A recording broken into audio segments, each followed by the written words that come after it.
পেঁয়াজ রসুন বাদ দিয়ে আলু পটল মাছ দিয়ে পাতলা ঝোল খেতে মাঝে মাঝে বেশ ভালো লাগে। তার জন্য পটলকে আগে ভেজে নিচ্ছি হলুদ আর লবণ দিয়ে, কারণ মাছ ভাজার তেলে যদি পটল ভাজা দেয় তাহলে আঁশটানি গন্ধ ছাড়ে।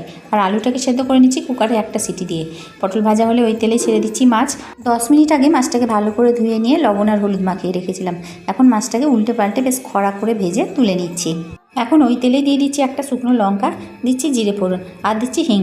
যেহেতু পেঁয়াজ রসুন দিচ্ছি না, তাই হিঙের পরিমাণটা একটু বেশি দিতে হবে। ফোড়নটা একটু ভেজে নিয়ে আদা কাঁচা লঙ্কা বাটা দিয়ে নেড়ে চেড়ে দিয়ে দিচ্ছি টমেটো কুচি, লবণ দিয়ে দিলাম যাতে তাড়াতাড়ি গলবে, আর দিয়ে দিচ্ছি জিরে ধনে গুঁড়ো আর হলুদ। সামান্য জল দিয়ে কষে নিচ্ছি। স্বাদের ব্যালেন্সের জন্য সামান্য চিনি দিয়ে তেল ছাড়া অবধি কষে নিতে হবে। তারপর এর মধ্যে সেদ্ধ করা আলুগুলো দিয়ে খুব ভালোভাবে কষতে হবে।